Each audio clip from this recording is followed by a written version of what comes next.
Como en todas las oportunidades y en cada una de estas presentaciones que hemos hecho, para iniciar, me parece oportuno presentarles el teaser, el trailer que hicimos de esta exposición, así que luego de la exposición le voy a ceder la palabra a Andrea Yunta para que, bueno, iniciemos y demos comienzo formalmente a este conversatorio.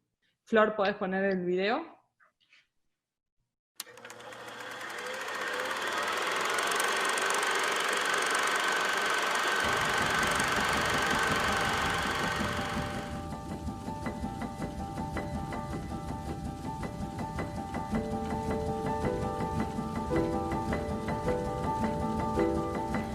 Podemos pensar todo de nuevo, pensar desde una experiencia que interviene sobre los afectos y sobre el deseo de un nuevo reparto de las relaciones humanas, de las relaciones simbólicas, de las relaciones con lo animal, con la naturaleza. Queremos volver a pensar desde una mirada atenta sentidos latentes en obras de arte realizadas en otros contextos. Volver a un archivo para detenernos en el reverberar que producen las imágenes cuando se las aproxima.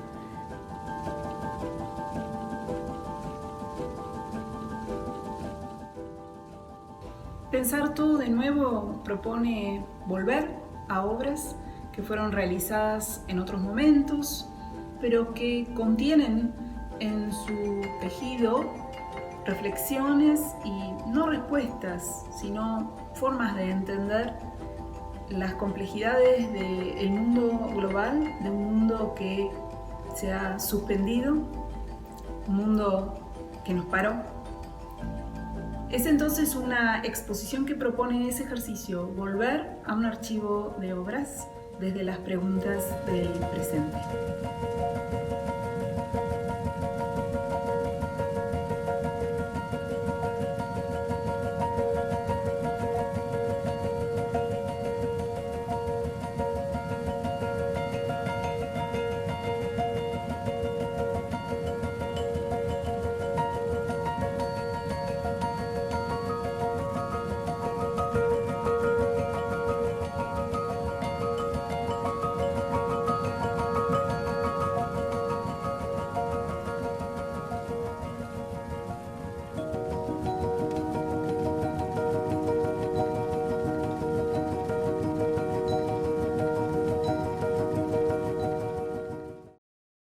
Bueno, muchas gracias.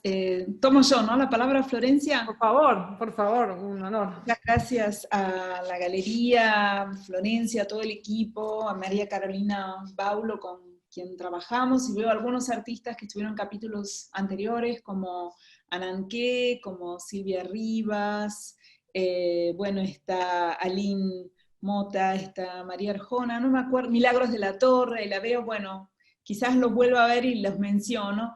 Muchas gracias por formar parte de esta comunidad y seguir involucrados.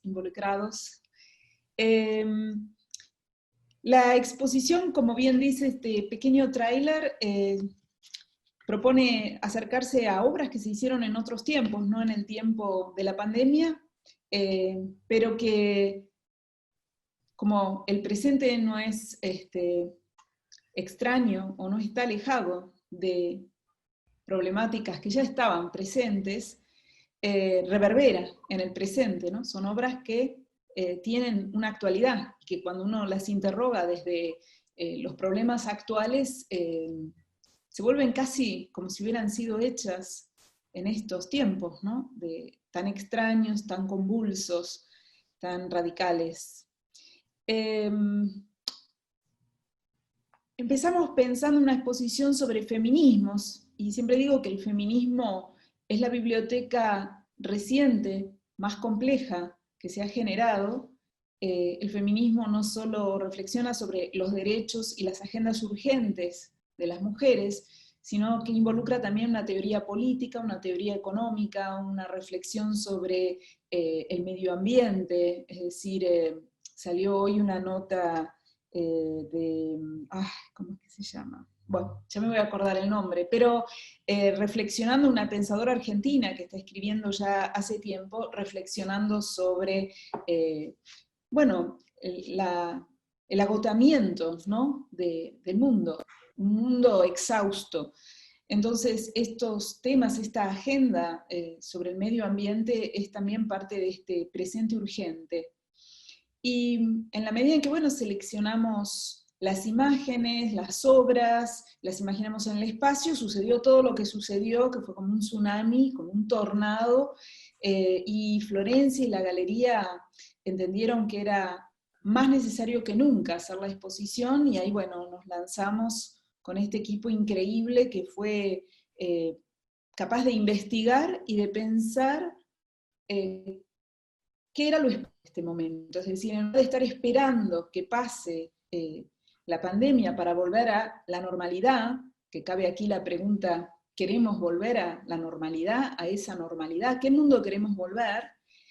Decidieron, bueno, investigar profundamente y plantear una posibilidad, entre muchas otras, de pensar una exposición en los medios, ¿no? En la plataforma, siguiendo las lógicas de los medios digitales. Entonces, la exposición se fue haciendo como muy compleja en la medida en que se desarrollaba y decidimos ordenarla en capítulos, el guión estaba pensado en capítulos, y bueno, y se fueron estrenando uno por semana. Bueno, son lógicas que no están planeadas, ¿no? Un poco estamos siguiendo el curso de lo que va pasando y sumándonos al interés y a la respuesta que vamos teniendo para plantear las siguientes actividades. En verdad, hoy no teníamos planteado un Zoom. Yo soy bastante crítica de el Zoom como estrategia excluyente. Pienso que estamos en una etapa de zoomificación de la cultura, todo es Zoom, y me parece que se pueden explorar otras herramientas. Pero al mismo tiempo, como la exposición está, crear un ámbito de reflexión con los artistas que están en la exposición, bueno, expande esa disposición en la red de herramientas. Pero bueno, ha habido debates durante este último mes vinculados a las pruebas ineludibles de que el racismo existe. Es decir, el racismo existe, pero toma evidencia pública en determinados momentos. No quiere decir que cuando no tiene evidencia pública no existe. Y ese movimiento, digamos, de protesta y de rebelión contra el racismo ha encontrado, como muchas otras veces, un lugar efectivo de demostración en los monumentos públicos, en las estatuas, en los monumentos. Es un debate muy largo, que quienes estamos involucrados en el campo de la cultura hemos recorrido muchas veces, que se hace con esculturas que son problemáticas, las posiciones son diferentes, se ha debatido este problema en comparación, por ejemplo, con políticas que vienen desde el feminismo, que protestan respecto de la presentación en los museos de obras realizadas por artistas cuya vida, digamos, no cabría dentro de los parámetros que hoy estamos elaborando en forma colectiva respecto de el género, el lugar de las mujeres, de los hombres, las miradas sobre lo femenino, las conductas. Participé en algunas entrevistas donde planteé mi posición. Yo creo que no es lo mismo una obra en un museo, que uno va a verla, aun cuando sea muy conflictiva. Yo creo que el arte es ese lugar en el cual el conflicto tiene que estar presente, porque ese conflicto también pone en fricción nuestros lugares comunes, nuestras convicciones más comunes. Pero al museo uno va voluntariamente, incluso soy partidaria de que cuando las obras son sensibles o potencialmente pueden afectar la sensibilidad por las creencias, por muchas razones del público, tiene que haber una advertencia. Usted lo que va a ver aquí puede afectar su sensibilidad, y uno entra voluntariamente. Y creo que se plantean otras problemáticas y otros conflictos cuando uno está obligado en el espacio público a convivir, por ejemplo, para la comunidad negra, con el monumento a un esclavista. Entonces, bueno, creo que hay que diferenciar los debates y que hay una parte, si se quiere, humana, afectiva, que tiene que ser parte de estas discusiones políticas. No podemos discutir exclusivamente como profesionales de la conservación o como profesionales de la corrección. Me parece que es un problema complejo. Eso es un poco, bueno, mi opinión, y puede ser debatida y muchos estarán en completo desacuerdo, ¿no? Creo que es un debate abierto a distintas posiciones. Pero bueno, teníamos un capítulo, que es el capítulo de hoy, sobre la ciudad, lo urbano, el monumento, con 3 obras muy paradigmáticas, que son la de Marta Minujín, con este obelisco tirado, arroído. Ahora vamos a hablar con Marta sobre esta obra, que bueno, el archivo de imágenes es increíble, ¿no? Es una obra no tan conocida, pienso, de Marta, y además el guión descriptivo que ella tiene realizado en 1978, en una bienal que fue única, porque no es tan exactamente Bienal de San Pablo, fue la Bienal de Arte Latinoamericano, que fue un fallido intento. En 1978 se hizo la primera y la única, y ahí estuvo involucrada Aracy Amaral, estuvieron involucrados críticos brasileños y curadores muy importantes tratando de imprimir a la Bienal de San Pablo ese impulso latinoamericano que luego no existió el consenso para mantenerlo. Entonces esta es una obra emblemática, y además cuando uno lee el guión, es increíble, ¿no? La presencia de la luz, del video, de las personas tomando parte en ese video, que bueno, hay una documentación filmada que es bastante compleja y sobre la que me encantaría hacer un trabajo casi arqueológico, ¿no? de reconstrucción. Y un archivo fotográfico enorme, que no sé si tan enorme, pero denso y potente, de una obra que, bueno, cuando uno piensa en exposiciones recientes en torno al obelisco, reflexiones en torno al obelisco, uno dice, bueno, Marta esto lo hizo en 1978, y digo, Marta es una artista muy conocida, muy famosa, muy importante, y sin embargo, esta obra quizás no tuvo la visibilidad necesaria en su momento, y quizás tampoco recientemente cuando se hizo una obra sobre el obelisco, ¿no? Es decir, cuando uno lee el detalle de la obra, inmediatamente viene a la mente, bueno, debería haber habido un diálogo en ese momento entre artistas que pensaron sobre esta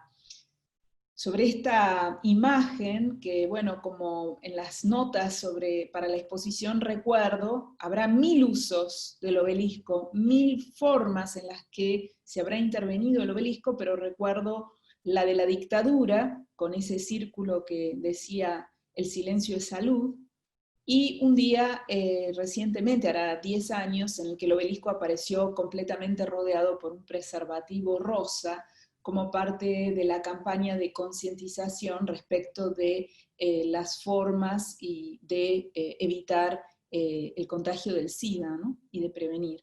Entonces, bueno, yo también lo vi, bueno, es un signo, siempre se ha hablado del carácter fálico del obelisco, ¿no? Ese símbolo erecto, y me parece que es extraordinariamente potente que Marta lo haya acostado.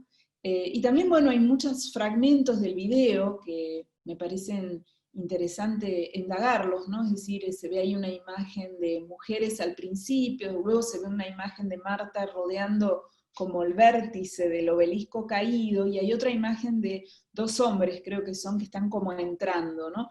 Entonces creo que también en esos fragmentos de video y de imagen filmada en el momento y en el lugar, quedan también ecos de posibilidades interpretativas. O sea, ahí está, ¿no? La imagen final. Digo, bueno, produce en mí muchas resonancias, ya sea de hechos históricos como de las propias imágenes, ¿no? Que quizás, bueno, el ejercicio de lectura o el impacto inicial que uno recibe cuando ve las imágenes te llevan hacia un lugar, pero ahora que tenemos al artista acá, creo que lo que tenemos es que escuchar a Marta, que nos cuente cómo fue que empezó este obelisco. Ah, hola, ¿me escuchan? Sí. Hola, Sí. Andrea, ¿cómo estás? ¿Bien? Bien, querida. Bueno, mira, el tema empezó que yo ya había, viste, ya estaba pensando en los mitos universales, ya veía que se aproximaba el tercer milenio, es decir, el año 2000, y yo dije, bueno, si entramos en el tercer milenio, tenemos, como el mundo está tan cambiante, la Estatua de la Libertad, viste, ya me la imaginaba acostada yo por todos los problemas que tenía, todos los mitos, la Tour Eiffel acostada, las pirámides de Egipto torcidas, yo pensé, hay que acostar los mitos universales para inventar los propios, porque ¿por qué todavía tenemos que estar con que las pirámides de Egipto son un mito y todavía los idolatramos? Entonces por eso hasta pensé en acostar el Partenón de libros cuando lo hice en el 83, y no pude porque las grúas casi se quiebra, pero era mi intención, que había que acostar todos los mitos. Entonces el primero que se me ocurrió, por supuesto, y pensando también en la dictadura militar, acostar esa masculinidad brutal, no pensándolo a nivel hombre-mujer, sino esa potencia invasora en los otros de la dictadura militar. Que yo la vivía muy mal, había estado viviendo en New York, en Washington, volví acá, después viajaba a New York, pero pensé que era una pesadilla monstruosa. Y entonces dije, lo que hay que hacer en el año 78 justamente es, en esta Bienal Latinoamericana, que me da la posibilidad de hacer lo que quiero, es acostar el obelisco. Entonces conseguí una llave, increíble no sé cómo, y subí al obelisco, que también subió mi hijo Facundo, que tenía 14 años o 13, no me acuerdo. Subimos por una escalera gato ascensor, digo gato, escalera gato, que subís hasta 74 metros de altura, y ahí de la ventana filmé una película que yo pensaba que después iba a llegar a San Pablo. Bueno, a todo esto yo conocía, no sé, a través de mis padres, a un señor que era el CEO de Techin, que era un italiano que se llamaba Andrea Bachelli, lo fui a ver y él me conectó con Techin Brasil, y así pude, ellos, no sé, milagrosamente querían destacarse en la Bienal de San Pablo por una cuestión de empresa, y logré toda la financiación para hacerlo. Tardó como 50 días, fue hecho todo de madera extraordinaria y después pintado.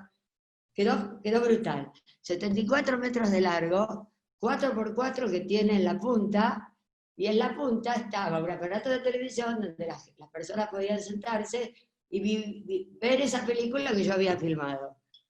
Bueno, fue una pesadilla porque había mucha competencia entre todos los artistas que estaban en la Bienal, pero yo vivía ahí adentro, vivía como 24 días que me quedé, y bueno, fue el primer monumento que acosté, pero al otro año acordate que hice el obelisco de Pan Dulce, que era en plena dictadura militar, y que pasó Cacciatore, ahí en Plaza Italia, y no se dio cuenta de lo que era, porque el obelisco lleno de 30.000 pan dulces, de 30 metros de alto, empezó a bajar, bajar, bajar, y yo dije, cada persona puede hacer fila, va a haber campanas, todo, pueden llevarse un pan dulce. Se tiraron encima 50.000 personas, de tal manera que el obelisco casi cae sobre la gente, y entonces tuvieron que venir los bomberos y largarle agua a la gente, que era como plaga de langosta, así que eso terminó regular. Y el otro obelisco que me fascinaba y podría haber ido haberse vendido, una cosa, pero yo no pensaba en vender, no pensaba en nada,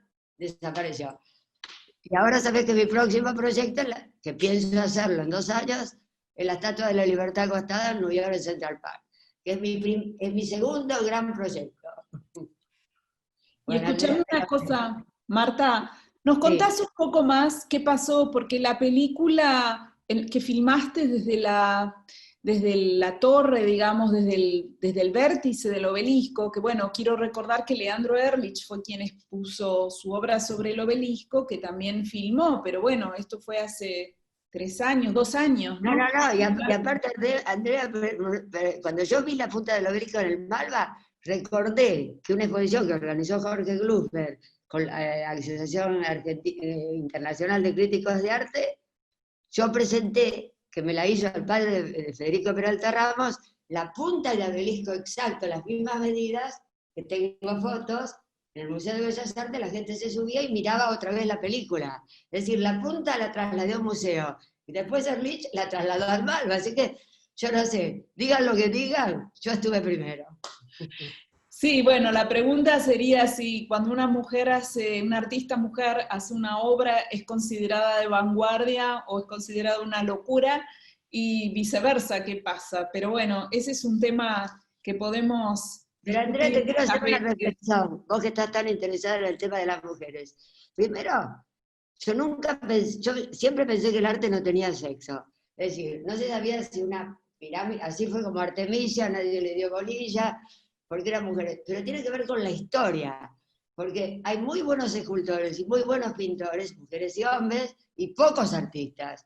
Pocos artistas en el mundo que hayan inventado algo como Leonardo da Vinci, como Picasso, como Dalí. Hay pocos artistas, pero hay miles y miles de artistas que han proliferado a partir de la venta del arte. Yo siempre estuve en contra de la venta del arte, en contra del coleccionismo, y nunca se me ocurrió que podía vender. Fue así que me gané 17 becas y viví de las becas hasta la que, por primera vez, cuando hice Carlos Gardel de Fuego en la Vía de Colombia, empecé a pensar en los mitos, la fragmentación y todas otras épocas. Pero te quiero decir que en 500 años, o 300 años, el movimiento de las mujeres en el arte, ahí se va a ver que modificaron la historia del arte tanto y mucho más que los movimientos que hubo de expresionismo, fauvismo, cubismo, surrealismo. Que ese movimiento de las mujeres es mucho más importante que todo eso. Eso es lo que creo. Pero no Bueno, estoy a muchas favor de las gracias por mujeres. esto. Okay. Y es tema sobre el cual podemos volver en otra oportunidad, pero no quería dejar pasar este momento con vos, Marta, porque hay varios elementos de la obra que me gustaría preguntarte. Por ejemplo, Dale. esa filmación que hiciste desde el vértice del obelisco, ahí con Facundo trepando, me imagino la escena, ¿se conserva esa filmación o no? Sí, pero no sé dónde mucho, porque en el Ah, momento que hice la exposición de 1999 en el Museo de Bellas Artes, yo era muy desordenada y tenía todo el archivo en una habitación de 100 metros cuadrados, 200, y entró mucha gente, mucha gente. Y ahí desaparecieron muchísimos videos míos que yo había hecho con Lan Junpai ya en New York en el año 66, y otros videos que había hecho con Juan Downey. Bueno, todo eso desapareció, se perdió. Así que ok. no te podría decir más nada. Sé que en mi taller hay dos, pero también está en YouTube, así que la verdad que no sé. Y oíme otra cosa, la descripción en el guión, que vos decís que se entraba y había pintura, pintura como es, como fluorescente o como es pintura, o sea, una interacción polisensorial adentro, ¿no? Sí, sí, Contanos, sí, era un así. Y poco. aparte había sogas fluorescentes, como se ven unas grandes sogas, que estiraban aún más el Partenón. Como 40 metros para atrás, eran sogas blancas. Entonces la gente caminaba como que caminaba, no 74 metros, caminaba 140 metros. Ah, Para mira. llegar a la punta, llegaba exhausto por caminar. Encima ahí en el Ibirapuera, que es gigante, caminaba y caminaba y caminaba. Sí. ¿Y cuál fue la recepción de esta obra, digamos, de una obra tan fuerte? Porque uno ve las fotografías y es ya por la dimensión, ¿no? Es impresionante. ¿Cuál fue la recepción en esa Bienal? ¿Cómo te sentiste, digamos, con una obra así? ¿Cuál fue la recepción de la gente, de la crítica? Mira, en realidad cuando hago una de estas obras, la que soy feliz soy yo misma y no me doy cuenta que pasa a mi alrededor. De verdad, yo estoy enajenada por mi propia obra. Entonces la llego a hacer como fue el Partenón y lo único que quiero es vivir ese momento porque sé que se va a terminar. Entonces yo ya sabía que ese obelisco iba al muere. No estaba pensando como otro artista contemporáneo, lo puedo vender a alguien. Esa es la diferencia. No, la idea de vender no está en mi cabeza. ¿Y Para nada. la crítica destacó la obra? ¿Hubo una atención especial? ¿Cómo fue? Hubo prensa, mucha prensa, pero no sé, estará por ahí. Pero hasta en New York salió. Se salió en Nueva York, en el Village Voice y en otros lados, pero fue hace mucho tiempo, no me puedo acordar tanto. No, no, Pero, bueno. Perdón por ser tan historiadora e ir a los detalles. Ya vamos no, a hablar en particular. pero te digo que Y es una obra que a mí me gusta mucho, pero como me gustaron todas mis otras obras de arte de participación masiva, siempre yo voy dirigida al pueblo, lo que Marshall McLuhan llamaba los iletrados, la gente que no sabe de arte. Por eso insisto tanto que vivir en arte, porque creo que es una cosa que está, que nos protege, que nos puede hacer bien, que nos puede mandar para adelante, que el arte hace bien, y le puede servir a cualquiera, y que todas las personas son creativas. Eso. Pero ahora que sean grandes artistas, eso lo dudo. Creo que hay pocos. Bueno, ese es como un tema de debate ya particular que ojalá lo podamos desarrollar otro día. Pregúntame lo que quieras. Dale.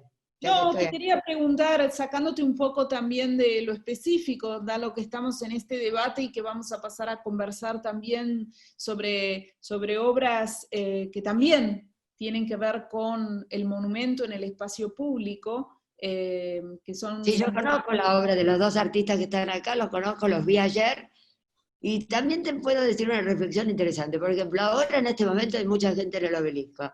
Si el obelisco estuviese acostado, cortaría el tráfico mucho más. ¿Entendés? ¿Cómo podrías repetirlo?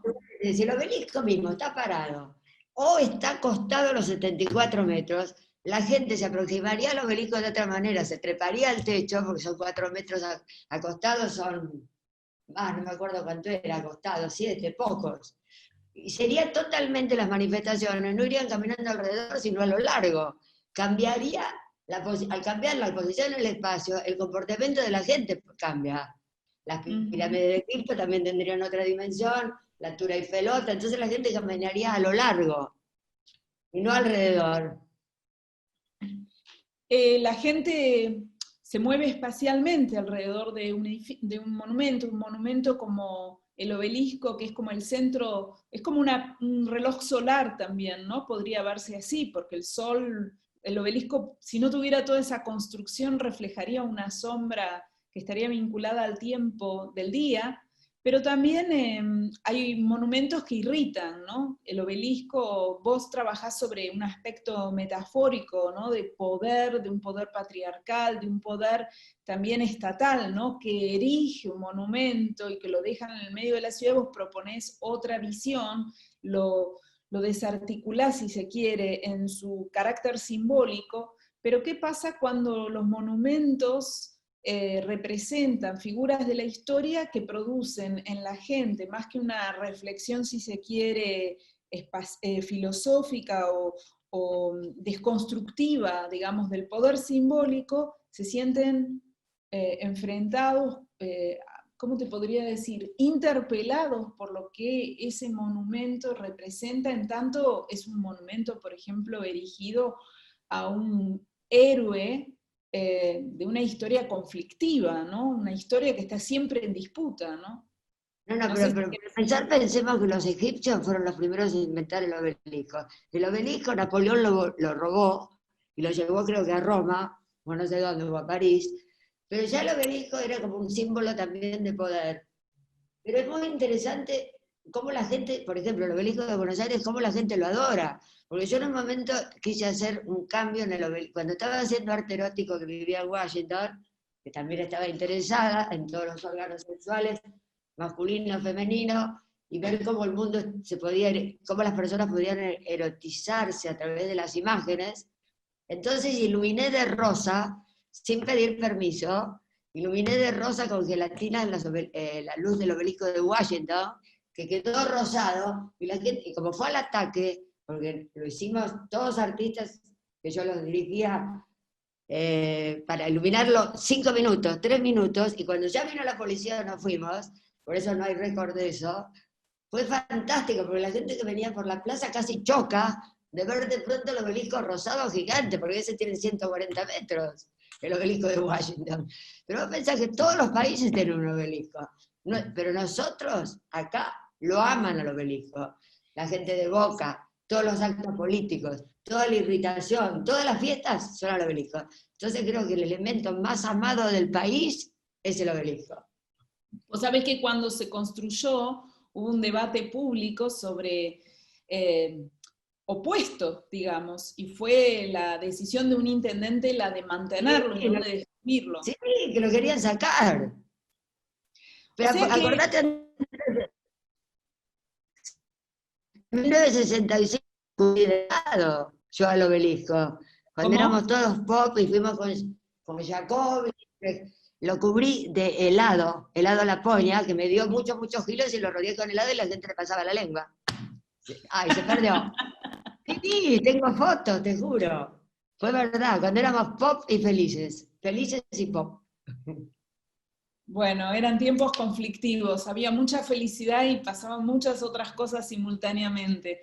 No, pero salíamos de la guerra mundial, la gente salía de la guerra mundial, nosotros teníamos 20 años, era para festejar la vida. Ahora Sí, cuando salgamos de esta pandemia vamos a volver a festejarla. Eso, ojalá. los que Ojalá salgamos.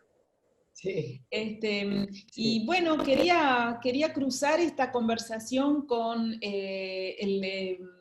la intervención también de Santiago, luego de Celeste, y hablar un poco también de, bueno, otros monumentos, otras monumentalidades conflictivas. No sé, Florencia, si vos querés agregar algún elemento que conozcas en particular que quieras de nuevo con Marta antes de empezar conversaciones cruzadas. Pipi, dale, Pipi. Bueno. Primero que nada, agradecerte, Marta, por sumar y ser parte de este conversatorio. Es realmente súper interesante todo lo que estamos conversando. Justo hoy hablábamos con Andrea y le compartí una imagen tal cual de lo que acabas de mencionar, Marta. El obelisco hoy y nuestro pueblo entero alrededor manifestándose, como también un sitio, una plaza, un lugar donde creo que el pueblo se siente escuchado y donde va a revelarse o a opinar. Digo, me parece que a mí me interesaría un poco también solamente preguntarte cómo te sentiste en aquel momento como mujer, digo, pienso en algunos primeros envíos de otros artistas que he compartido, o de otros artistas, hablábamos en el primer capítulo de Graciela Sacco, cuando fue también a San Pablo, digo, me interesa sentir cómo te sentiste vos como mujer y como primera enviada, digo, con semejante proyecto de semejante envergadura, cómo lo vivió, ¿no? Es interesantísimo saber. ¿Me escuchan? Marta. Acá estoy, ¿me escuchás? Sí, perfecto, Hola. perfecto.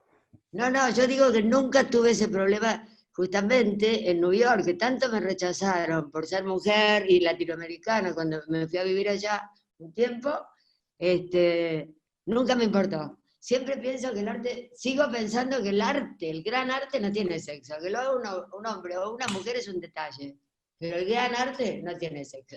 Como una gran sinfonía de Beethoven la puede escribir cualquiera, una mujer, un hombre, es abstracta, nadie piensa si la hizo una mujer o la hizo un hombre. Es música, la música no tiene sexo, y tampoco el arte. Pero las mujeres y los hombres tienen sexo, y pueden vivir un mundo maravilloso a través del sexo, es otro mundo. Pero el arte en sí mismo, por eso creo que el arte de las mujeres se va a reconocer y va a cambiar la historia del arte, pero de aquí a 100 años, 200 años, cuando realmente se vea en prospectiva todo lo que pasó en la historia del arte, y de ahí veamos esa gran incorporación de miles de mujeres alrededor del mundo haciendo arte, y se verá qué es lo que propusieron. Ahora es un poquito temprano, pero bueno, los investigadores adelante. Como fuera, creo que fue maravilloso, digo, que una mujer acostara un símbolo tan fálico y tan potente en nuestro país como el obelisco y lo trasladara a otra parte del mundo.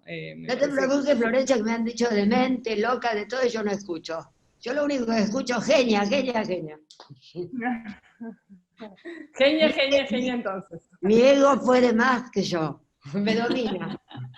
Me encanta que lo digas, porque la falsa modestia no sirve de nada. No, Andrea, vos podés pensar que sos la gran historiadora. Todos pensemos eso, soy lo más. Bueno, les voy a dar un beso porque realmente me tengo que ir para otro lado. Pero bueno, Marta, muchísimas gracias, te mando un beso grande. Muchas gracias. Vamos a seguir conversando sobre Bienvenidas a mi taller. Y todas estas intervenciones. Bienvenidas a mi taller porque yo voy, pero con barbijo y distancia.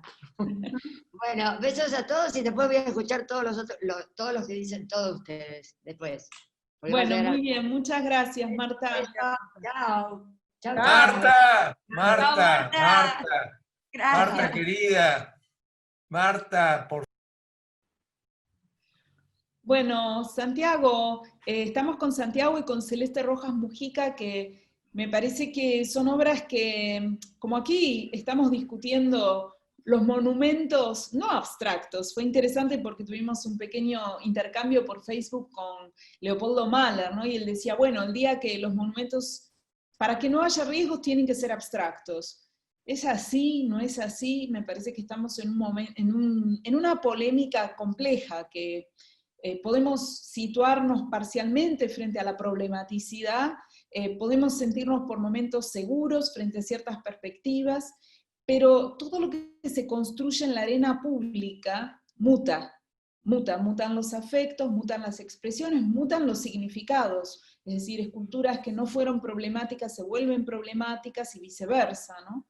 Entonces, cuando sobre esa obra, esa fotografía tan brutal, Santiago, de la Eva, la escultura, con esa historia detrás del monumento, Eva, los trabajadores, todo ese archivo cubriendo y todas esas historias sobre una estatua tirada al río, rescatada, todo el tema, digamos, de la iconoclasia hacia las imágenes de Perón y Evita. Sabemos que hubo muchísimos retratos que cuando se produce la Revolución Libertadora se cortaron, se destruyeron.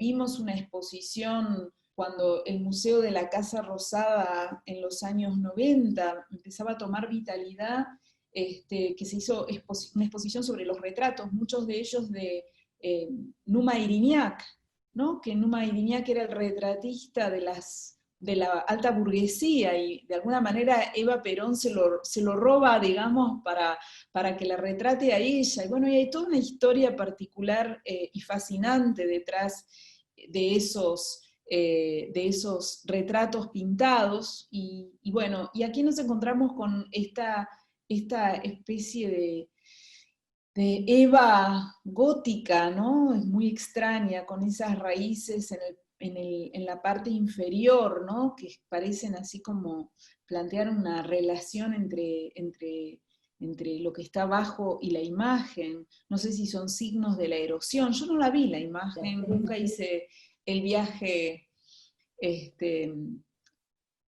digamos, la procesión hacia esta imagen, y tenés un texto muy lindo también, Santiago, en el que de alguna manera captás la textura de ese momento en el que fuiste a hacer esta foto, y sobre eso te quería preguntar.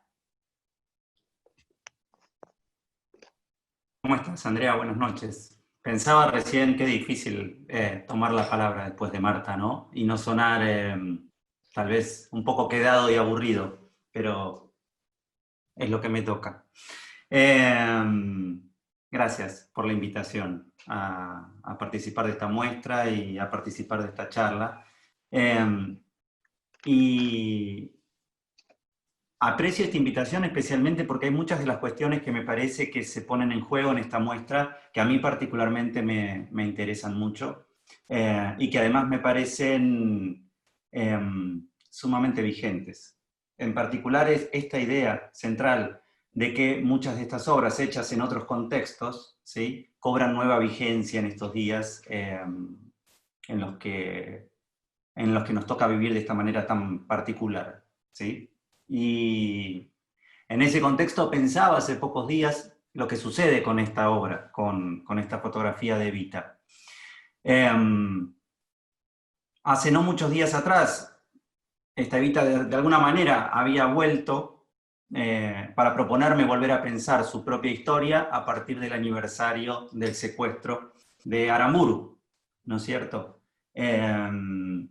Y me acuerdo que ya para esos días, de esto estoy hablando hace muy poquitos días atrás, que de alguna manera me surgió lo de repasar toda esta historia que ahora de nuevo estamos compartiendo. Y ni hablar a propósito de lo que está sucediendo, ¿sí?, en estos días, con las esculturas ocupando espacios públicos en el contexto del Black Lives Matter, ¿no? Y por sobre todo, un poco lo que a mí me sucede es que, más allá del contexto y de las ideas que a mí particularmente me empujaron a hacer esta foto en un determinado momento, hoy es esta misma foto la que de alguna manera a mí me interpela y me propone incluso revisar mis propias ideas, ¿sí? ¿Qué quiero decir con esto? Si me extiendo demasiado, obviamente me interrumpen, ¿no? Hace ya unos cuantos años atrás, esta es una foto del 2008, un poco esta foto, esta obra venía a condensar muchas de las ideas que a mí particularmente me interesaban y sobre las que yo estaba trabajando, ¿sí? Que tienen que ver un poco como estos objetos, ¿sí? Que sufrieron en carne propia, estos avatares de la historia, de alguna manera tenían, a partir del ser fotografiados, como una suerte de nueva capacidad para evocar lo que les había sucedido, ¿sí? Y de alguna manera esta Evita lo representaba de una manera muy particular. En ese sentido yo pensaba cómo frente a una suerte de obsolescencia que me presentaban muchos monumentos construidos o constituidos con fines conmemoratorios, ¿sí? Algunos objetos, a partir de lo que les había sucedido, sí podían desplegar, ¿sí? Como una potencia particular y funcionar como señalamientos, ¿sí? En ese sentido yo pensaba justamente en la importancia de que existieran, de que estuvieran, ¿sí? Yo escuchaba con mucha atención la charla que tuvieron la semana pasada y en algún momento incluso se señaló el caso ESMA, qué hacer con la ESMA, ¿sí? Luego de la expropiación. Y yo pensaba en ese sentido que no hay una única mirada posible y que el debate aún está pendiente. Y hay una anécdota que a mí particularmente como que me llevó a pensar muchísimo en este tema, que tiene que ver con una de las fotos que acompañan a esta Evita en el segundo capítulo de Bruma, que es este laburo que de alguna manera desarrolla esta idea, que es la que estoy compartiendo con ustedes. Esta foto, ¿sí? Monumento, que es la que en la secuencia de Bruma continúa a esta Evita, es una imagen de un monumento que se emplazó en la esquina de Avenida Libertador y Comodoro Rivadavia, vendría a ser como la esquina sureste del predio de la ESMA, ¿sí? Este era un monumento bastante austero, ¿sí? Que los marinos le dedicaron a quienes, de alguna manera, surgieron de la Escuela de Mecánica de la Armada y murieron en Malvinas. Es un monumento que se emplazó no mucho tiempo después de la guerra y que contenía 3 placas de bronce que básicamente nombraban a todos los chicos, en su gran mayoría, prácticamente todos conscriptos, ¿sí? La gran mayoría incluso muertos en el hundimiento del General Belgrano. Era un monumento muy particular, bastante elocuente y un poco cínico, si se quiere, o profundamente cínico. Cuando el predio de la ESMA fue expropiado, los marinos, antes de retirarse, ahí está, eso. Uy, gracias. Excelente. Increíble. Bueno, muy poquito, tiempo antes de que se concretara la expropiación, quienes habitaban el predio de la ESMA, en la previa de retirarse, se llevaron todo lo que pudieron. Hubo como una especie de gran rapiña para llevarse todo aquello que tuviera valor material, pero por sobre todo simbólico. Y en ese contexto se llevaron todas las placas de bronce que nombraban a quienes homenajeaban. Se llevaron las letras, ¿sí? Que mencionaban la frase del himno, los mapas que terminaban de completar al monumento, el contenido del monumento. Cuando yo vi que esto sucedía, corrí y llegué justo a hacer la foto, ¿sí? De esta placa vaciada, y no mucho tiempo después de que yo hice esta foto, quienes tomaron posesión del predio lo tapiaron. Hoy lo que encontramos en ese lugar es una placa de acero que identifica el lugar, ex centro clandestino de detención, lo cual obviamente a mí me parece absolutamente pertinente mencionar hoy, ¿sí? Lo que este lugar fue. Ahora, lo que yo pensaba en aquel entonces y de alguna manera sigo pensando hoy es en esta capacidad que tienen los objetos para señalarnos, ¿sí? Lo que les ha sucedido, por ende lo que nos ha sucedido a nosotros, ¿sí? En ese sentido es que yo entendía, como muchas de las fotos que hice en el segundo capítulo de Bruma, como una especie de catálogo de señalamientos, ¿sí? De que muchas de las cosas que discutimos hoy están ahí, solo requieren de que las observemos. Al final de cuentas, Bruma funciona un poco como es, una suerte de invitación a observar. Y estuve convencido de estas ideas, ¿sí? Que son las que en definitiva a mí me motivaron a hacer estas obras. Por sobre todo la Evita, ¿sí? Que me parece la historia, digo, más contundente. Y además, la que sufrió de manera más explícita, ¿sí? Este gesto, la violencia, ¿sí? Ejercida desde quienes tomaban el poder, desde el Estado, en aquel momento. Estamos hablando del año 55, ¿sí? Después del golpe, después de la firma del decreto 4161, que prohibía, ¿sí? Toda expresión de todo tipo que mencionara al gobierno depuesto.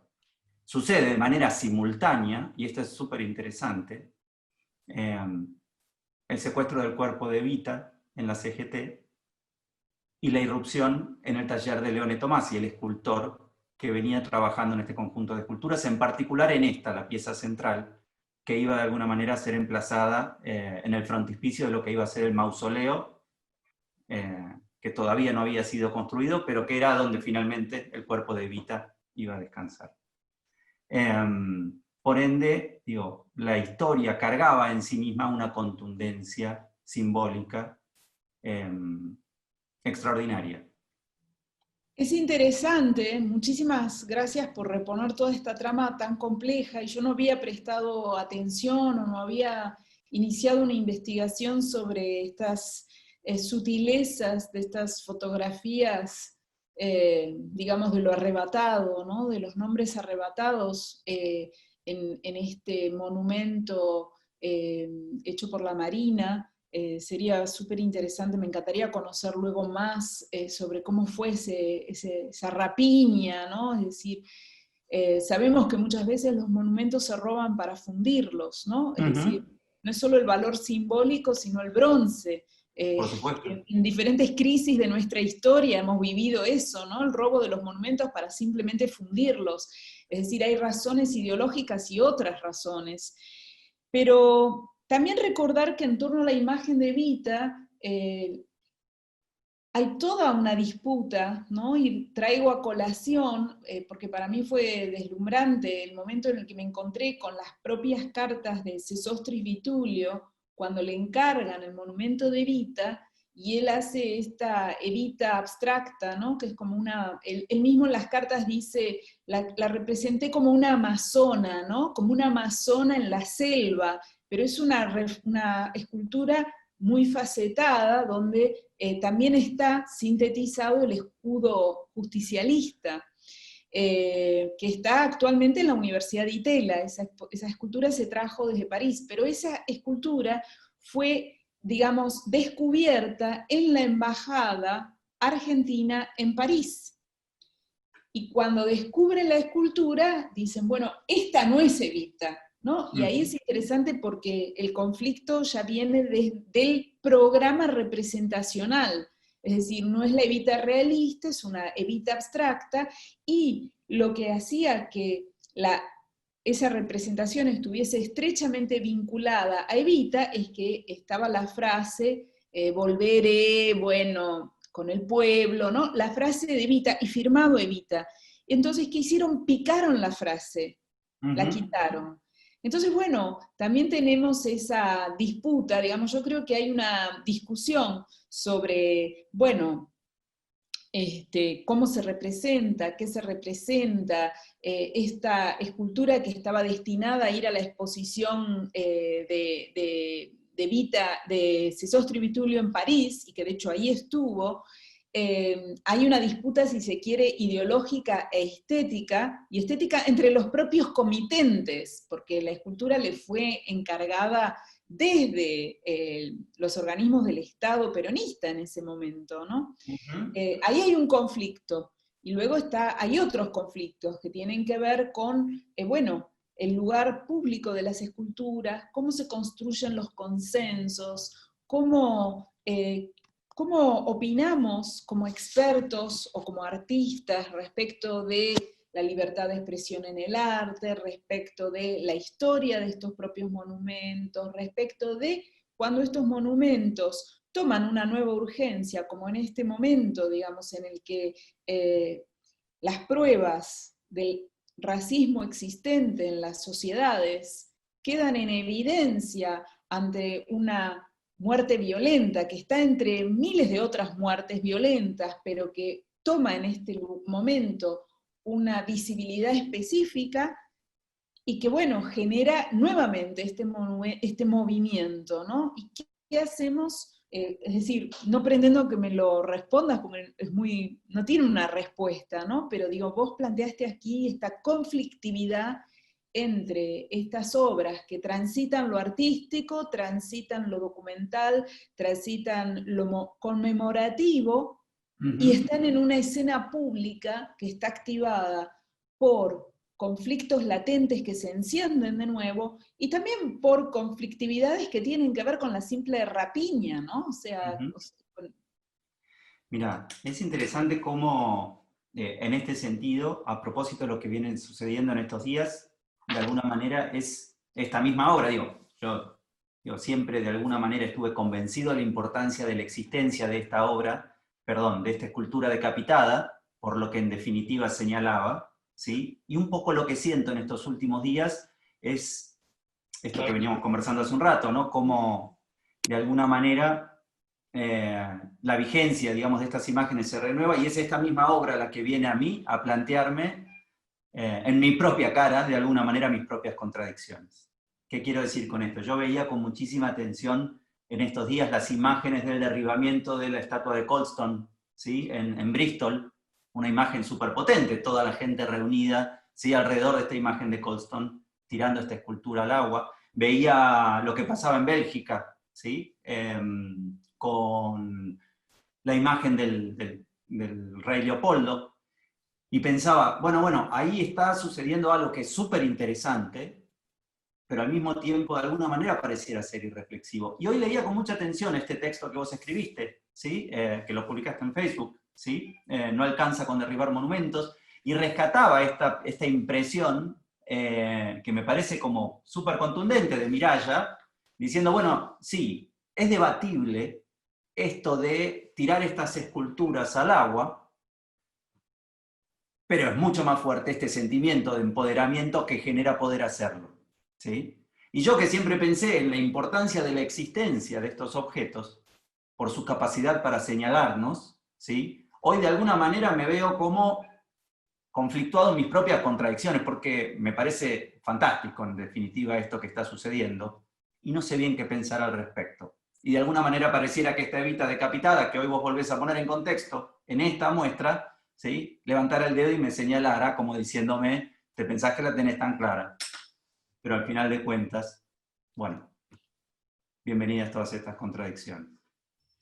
Sí, bueno, de eso se trata, ¿no? Si tuviera el arte ese poder unidireccional para lanzarnos en forma segura respecto de un sentido correcto, perdería justamente ese lugar que tiene de poner en movimiento sentimientos e ideas contrapuestas, ¿no? Y donde realmente nosotros podemos poner en crisis nuestras propias certezas, que es la manera de mantenernos críticos, ¿no? No alinearnos, no estar así automáticamente posicionados, sino siempre crear este espacio, dejarnos este lugar para poner en crisis nuestras propias certezas, ¿no? Y creo que, bueno, la obra de Celeste Rojas Mujica, ¿no? Que bueno, hemos todos vivido en el calor de los diarios, del Facebook, de nuestros amigos. Tengo muchísimos amigos en Chile, queridísimos, y de este Chile está ahí, ¿no? Y activo, una fuerza, digamos, que empezó nuevamente de una especie así de rebelión urbana que se tornó nacional, que comenzó con los estudiantes, como tantas veces en Chile las cosas comienzan con los estudiantes, ¿no? Pienso que eso es súper interesante, ese poder de movilizar las estructuras más establecidas que han lanzado en muchas oportunidades los estudiantes. Y bueno, y recibir las fotos de colegas que las colgaban en Facebook, que se convirtieron en una especie de antropólogos urbanos, armando registros. Y bueno, y la forma en la que vos fuiste elaborando este registro monocromático, en blancos, negros y grises, de imágenes que vimos en fotografías en los medios de comunicación, este archivo, digamos, de la prensa, y no sé si también archivos fotográficos que vos también construiste en parte o no. Sobre eso te quería preguntar también cómo vos viviste, cómo vos sentiste todos estos acontecimientos, ¿no?, que tuvieron una relevancia en todos los medios tan impresionante, y que puso entre paréntesis la pandemia, ¿no? Estaban ahí discutiendo la reforma de la Constitución, el referéndum, y la pandemia suspendió todo. Y digamos también cómo estos monumentos en el espacio público fueron completamente intervenidos, resemantizados, ocupados por cuerpos, por banderas, por pinturas. Los espacios urbanos, las plazas que rodean estos monumentos fueron activadas, fueron espacios de lucha, en las que se levantaron los pisos, en que se disputaba metro a metro entre los manifestantes con la policía. Digamos, lo que hemos visto en imágenes y en filmación fue impresionante. Entonces, bueno, aquí tenemos un archivo de monumentos resignificados por una protesta urbana que también se cruzó con cuestiones de género, intervenciones o interpelaciones al Estado, construcciones de nuevas heroicidades, si se quiere, performáticas, efímeras, ¿no? Vimos como muchos monumentos se convertían en monumentos vivos cuando los cuerpos se subían a esas esculturas, a esos caballos, a esos símbolos digamos, de un Estado tramado a través de discursos patriarcales y de un poder masculino en el sentido de un Estado patriarcal que ordena, que construye heroicidades, generalmente blancas. Y bueno, y fueron convertidos en monumentos vivos en los cuales se cruzaron muchas discursividades, ¿no? Y mucho conflicto. Y bueno, es un poco la impresión que a mí me produce ver estas imágenes, y quería que nos contaras un poco, Celeste. Hola, ¿me escuchan? Sí. ¿Cómo están? Muchas gracias por la invitación. Pensaba un poco en lo que comentabas al inicio de la charla, esto como de obras que en alguna medida son del pasado y que resuenan en este presente, y en el caso del inventario iconoclasta de la insurrección chilena, es curioso que ese pasado al que remiten es muy reciente. Sin embargo, en el marco de la experiencia como en la que estamos en este momento, se convierte también como en un pasado que pareciera tan lejano, ¿no? Porque no tenemos como la posibilidad ni de manifestarnos en las calles, ni de resignificar el espacio público, ni de disputar ese lugar. Entonces, lo que quizás en algún momento para mí fue una tarea de pensar la cuestión del archivo en un sentido de actualidad, o sea, de archivo mientras acontecían las cosas, me dio hoy la sensación, o me genera hoy la sensación de que en realidad eso que era generar archivo en ese momento es hoy un archivo ya del pasado. Es como lo que yo pensaba que podía ser una manera de repensar paradigmas en torno al archivo, porque era hacer archivo en el momento en el que las cosas estaban pasando, de pronto, y porque se nos vino algo encima que era impredecible, se se convierte en una práctica quizás más de lo que entendemos como hacer archivo en un sentido tradicional del término. Y entonces es interesante porque esas imágenes, que vale la pena decirlo también, en su mayoría no son mías y justamente apelan a como a un borramiento de la autoría. Son imágenes producidas colectivamente en un lugar y en un momento en el que justamente la relación con ese espacio público y la relación con las imágenes que habitan ese espacio público, esas imágenes que hasta entonces eran inertes, en un momento dado resultaron problemáticas y entonces en algún punto a mí lo que me interesaba como pensar en ese momento era no solo, sigue siendo igual porque es un archivo que está como todavía en producción, pero era pensar en el modo colectivo de habitar el espacio, en el modo colectivo de producir y hacer circular esas imágenes, en el modo colectivo de asaltar esas imágenes, y digamos que quizás estas ideas que surgieron en Santiago o en Marta también hace un rato, donde justamente como que nos estamos como preguntando sobre la caducidad o los sentidos o las preguntas o las respuestas o las propuestas que nos traen esas imágenes, en este archivo están como constantemente puestas en cuestión, como que la pregunta es constante, y de hecho pasa que, por ejemplo, si uno ve el inventario, esos monumentos no es que son intervenidos una vez, sino que en ocasiones las imágenes dan cuenta de que son intervenidos quizás múltiples veces en, no sé, en 24 horas, en un día, ¿no? Entonces es como que de algún modo esa pregunta se vuelve urgente, como urgente y constante y desesperada incluso, por parte de quienes habitamos ese lugar.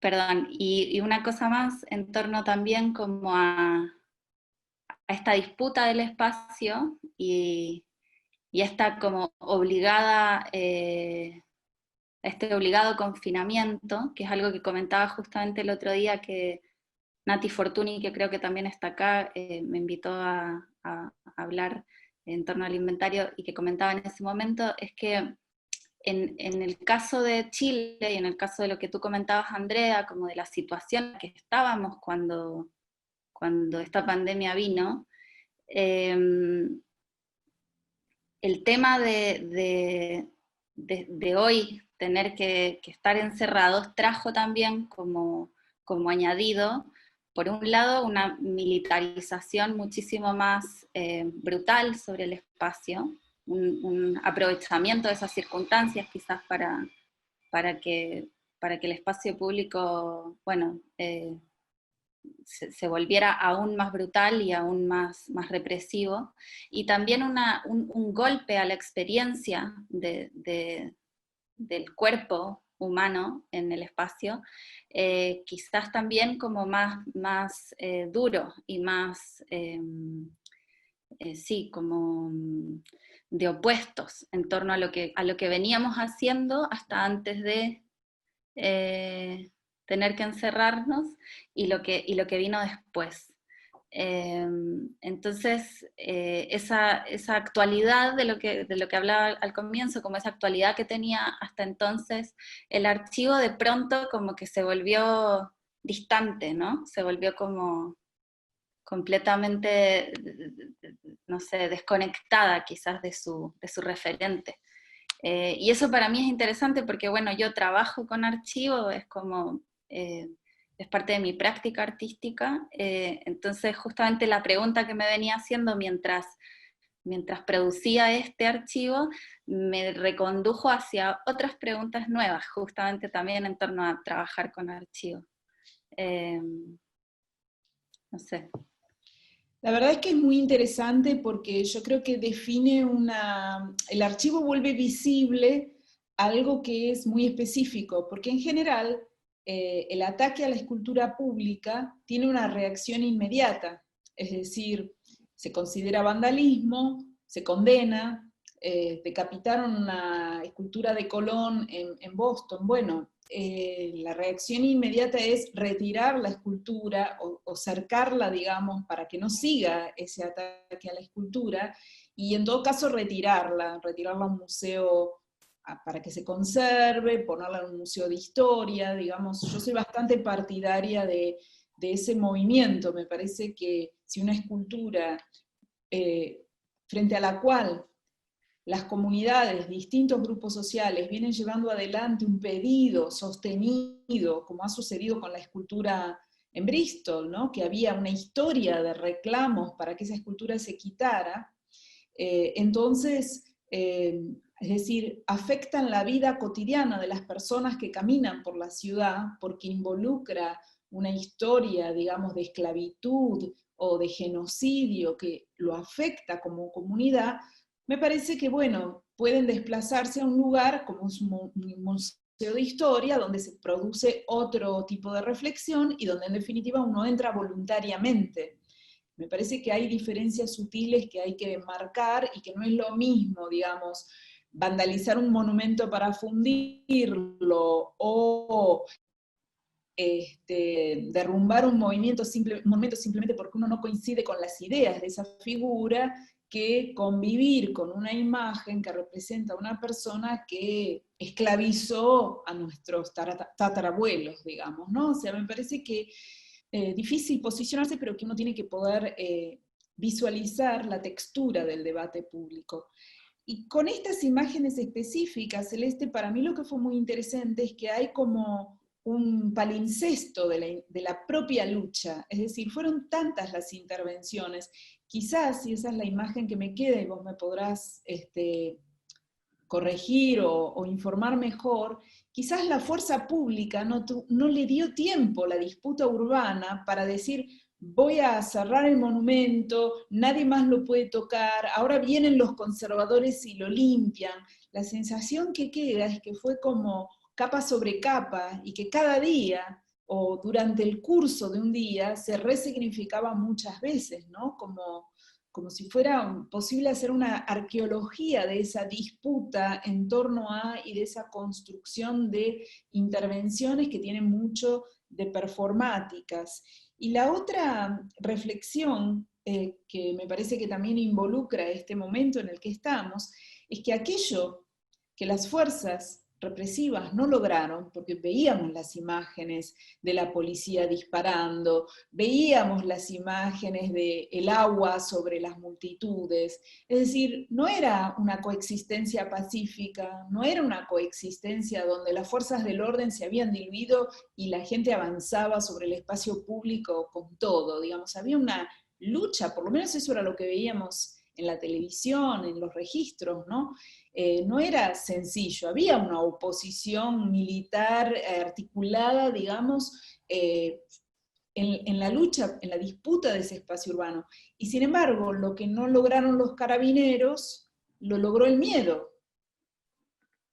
Y en ese sentido hablo con colegas donde, bueno, me dicen, existen sectores en Chile que piensan que una vez que termine la pandemia vamos a volver de nuevo a las calles al mismo momento en el que nos quedamos, ¿no? Cuando el miedo controló aquello que las fuerzas represivas no podían controlar.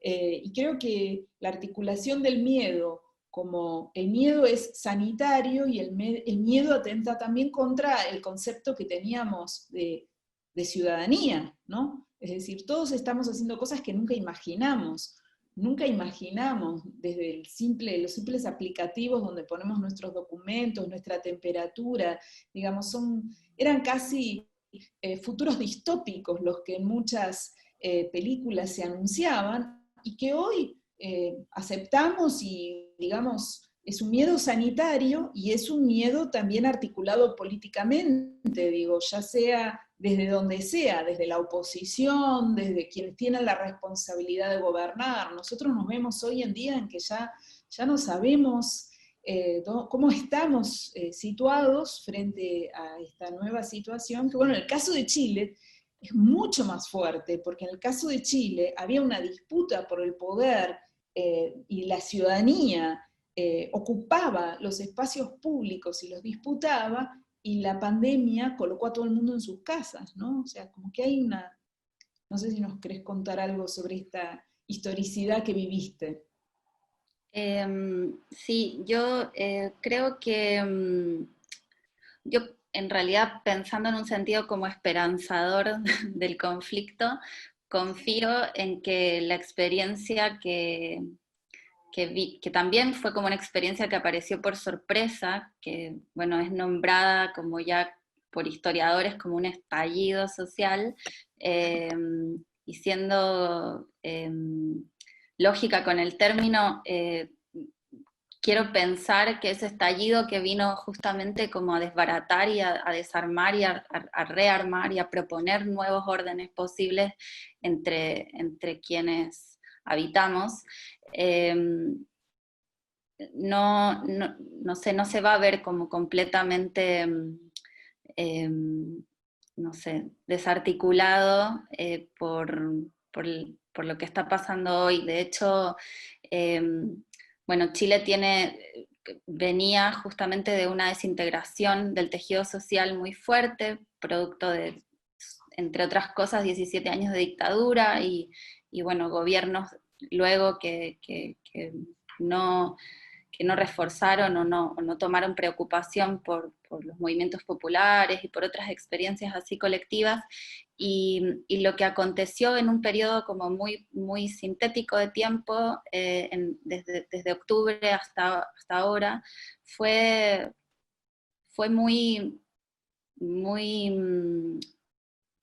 muy iluminador de la experiencia colectiva, muy en tan poco tiempo se lograron iniciar y generar muchas, como rearmar en alguna medida algo de eso que ya venía como muy, muy debilitado. Y eso se ve hoy también en medio de este conflicto que en Chile, claro, no es solo sanitario, sino que es también social, y es político, y en fin. Obviamente el otro lado es, o sea, la relación de fuerzas es muy compleja, como que no es que... o sea, no te estás enfrentando a un otro que es igual, ¿no? Entonces es difícil. Sin embargo, no sé, yo confío en que justamente, volviendo al tema como de lo que muestran las imágenes del inventario, confío en que hubo un pasar por el cuerpo de la experiencia de encontrarte con otros en las calles y de desarmar imágenes y proponer otras que no sé, que no es en vano, que no es, que probablemente resuena y tiene ecos como posibles en el presente y en el futuro. Y porque también creo que justamente lo que decías, como de esto de que los monumentos eran modificados constantemente y de que quizás no había como mucha claridad y un rumbo como de decir, bueno, esto es lo que queremos derribar y esto es lo que queremos levantar, habla de una espontaneidad y de un gesto como genuino en torno a lo que implica como manifestarse y habitar, que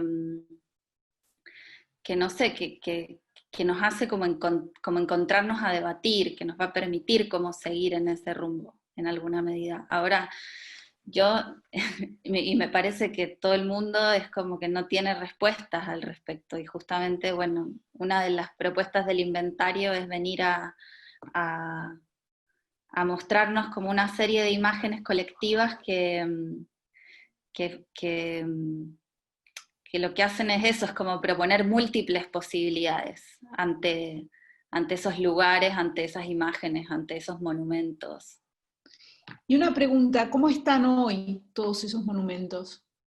Lo que ocurrió fue que apenas se declaró digamos, la pandemia y el estado de emergencia, hubo un aprovechamiento de las fuerzas del orden y del gobierno, digamos, y se produjo como un blanqueamiento de las paredes rayadas, de los monumentos intervenidos, y eso fue instantáneo y muy rápido. Fue como una acción en la que se invirtió mucho dinero que podría haber ido quizás para tratar el asunto que hoy además en Chile es tremendo en torno a la pandemia, y sí, lo que se hizo fue borrar las consignas rayadas. La última marcha, y esto también es interesante como en lo que nos convoca hoy, en la muestra como con corte feminista que estás planteando, es que la última marcha más potente fue la de la huelga feminista del 8 y del 9 de marzo. Fue el último encuentro colectivo más denso que se tuvo. Y bueno, y de ahí en más hubo, y de hecho el inventario da cuenta de algunas pequeñas manifestaciones muy post-apocalípticas, las imágenes, porque muestran justamente como gente toda con mascarilla, con barbijo, pero digamos que como que el encuentro colectivo más fuerte antes de este borramiento fue en ese momento, para el 8 y para el 9, que además es interesante porque en el centro de la ciudad, Sí, que bueno, vendría... No, perdón, que digo que en el centro de la ciudad, que es donde se congrega la gente para manifestarse, que es donde está el monumento a Baquedano, algo también inédito que pasó el 8 de marzo fue que se subió hasta la cima de ese monumento heteronormado, masculino, duro y de un militar, se subió por primera vez una mujer levantando una bandera negra. Y hasta entonces, desde octubre hasta la fecha, ese lugar de la mujer encima del monumento no había existido, por ejemplo, aún en un proceso político que justamente también estaba replanteándose algo, o muchas cosas en torno a los feminismos y al lugar de la masculinidad, y etcétera. Igual la mujer no había tenido ese lugar hasta entonces, que es curioso, digamos. Bueno, es interesante que, digamos, internacionalmente coincidió con el paro general de mujeres, que es algo que venimos planteando desde 2016, y que, bueno, no tenemos el apoyo de los gremios, ¿no?, que no apoyan ese paro general, y también que se produjeron ciertas relaciones entre esa manifestación y ocupación de los espacios urbanos el 8 y 9 de marzo con el comienzo de la pandemia. Sabemos que en España se cuestionó y se llegó a vincular, digamos, la manifestación feminista con la grave infección y dispersión de la pandemia, ¿no? Al mismo tiempo, bueno, se planteó un corte en el tiempo entre ese momento de emergencia y de ocupación de las calles y la explosión de la pandemia que provocó el movimiento contrario. Se produjo también ese momento que involucra la ocupación del espacio urbano como de empoderamiento, si se quiere, colectivo, el cambio, por lo menos en la Argentina, de gobierno, y la idea de que iba a ser posible la discusión sobre la legalización del aborto, que es una de los puntos centrales en las agendas de estas manifestaciones, de estas marchas. Y bueno, y lo que tuvimos fue como un movimiento complejísimo en el cual esas agendas quedaron suspendidas, en el cual aparecieron evidencias de que, bueno, el aislamiento también hacía que las mujeres tuvieran que vivir con sus agresores, donde la violencia doméstica se incrementó, y donde, por el lado positivo, las digamos, políticas del cuidado, ¿no? Que ese es el cuidado doméstico, el cuidado hacia los adultos mayores, el cuidado hacia los niños, la casa, tomaron un lugar central en la vida de todos, ¿no? Es decir, escuchaba a muchos amigos diciendo que se estaban desconstruyendo aceleradamente, porque bueno, tienen que estar en la casa, tienen que estar con los hijos, hay que repartir las tareas de otra manera, ya, bueno, no están trabajando fuera de la casa, como en muchos casos sucede, no en todos, porque en muchos casos son las mujeres las que trabajan, y en muchos casos hay hombres que están desconstruidos desde hace tiempo, ¿no? Digamos, no quiero generalizar nada, pero digo, también la pandemia frenó en un sentido la confianza, esa sensación de que se estaba cerca, más cerca, que la agenda se había generalizado, mundializado, y bueno, es un momento muy complejo en el que, bueno, las agendas del feminismo quedaron activadas e interceptadas en lugares nuevos, ¿no? Así que también la lucha en Chile, esa confianza en el poder de transformación y este reverso, es lo que también ha experimentado el feminismo, ¿no? En un momento en el que las políticas sanitarias se tienen que estar ocupando de otra cosa, ¿no? Y no de estas agendas que estaban ahí candentes ese 8 y 9 de marzo.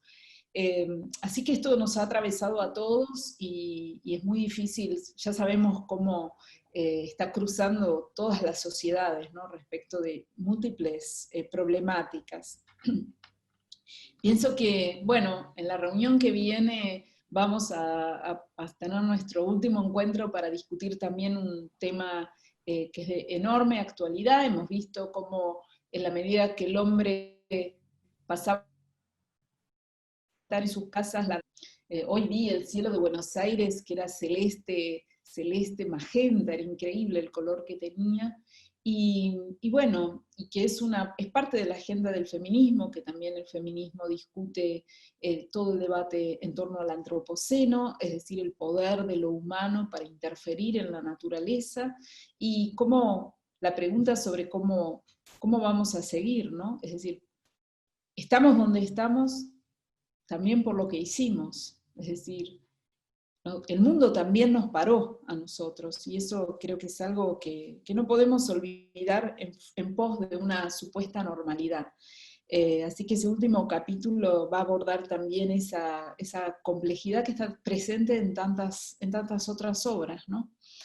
Me gustaría, ¿querés, Florencia? Me gustaría, bueno, agradecer enormemente a María Carolina Baulo, que bueno, hay textos de ella en esta nueva lectura de este capítulo de la exposición, y bueno, la escritura compartida o la intervención en la escritura, en el que es muy bonito cuando uno escribe y siente que otro toma la posta y que uno toma la posta del otro, ¿no? Me pasó mucho escribiendo con Néstor García Canclini, que escribimos un texto a dos manos, y fue tan bonito porque escribíamos con naturalidad, está en el estilo de los dos en ese texto, pero era como que conversábamos, ¿no? Él escribía, yo escribía, agregábamos en el medio, con esa sensación donde no hay una disputa por la autoría ni por la idea, donde la escritura se produce en una coexistencia bella, ¿no? De la palabra, y un poco esa existencia, esa sensación también se produjo en esta colaboración, donde nos asignábamos áreas, pero donde la lectura de lo que escribe el otro siempre enriquece al que sigue escribiendo y viceversa, ¿no? Así que quería... Estás muda, María. Quiero hacer una intervención porque me criticó un montón de gente porque recibía que Flor que diga algo y bueno, y nunca digo nada, pero bueno, más allá de agradecer mucho el lugar que Andrea y que Flor me dieron en esta muestra con estos inserts, o como dice siempre, aunque no le gusta mucho la palabra Zoom, siempre la usa para referirse a las lecturas, a mis aportes, ¿no? Como un Zoom, como dice Andrea. Yo la reflexión que me va quedando de todo esto, y voy a ser hiper breve, es cómo siguen molestando las imágenes, ¿no? Cuando dije en el primer capítulo que las imágenes son políticas, ¿no? Como habla Didi Uberman, que para mí me parece fundamental, son políticas no solamente por temas políticos, sino porque son tomas de posición. Y sigo pensando desde los egipcios que tachaban los nombres, porque tachar significaba no existir, ¿no? Uno borra un nombre, ese nombre no existe más. Vandalizar, la iconoclasia, digo, cómo siguen molestando la presencia y la representación, ¿no? Que en el arte, para los historiadores, es una diferencia fundamental. Una obra presenta algo y representa.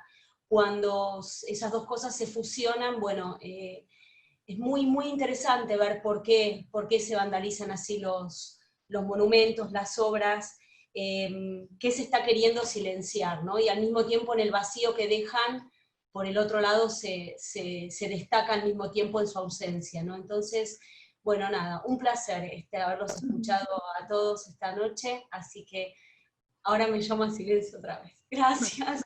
Gracias, A Caro. todos.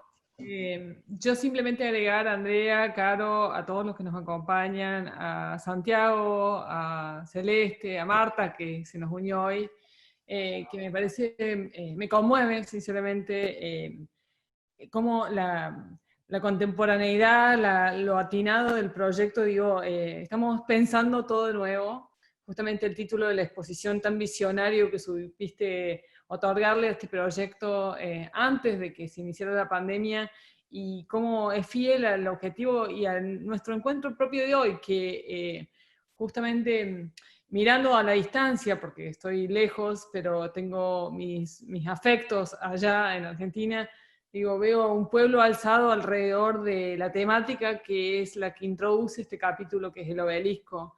Estamos hablando de monumentos, estamos hablando de lo que está pasando en el mundo.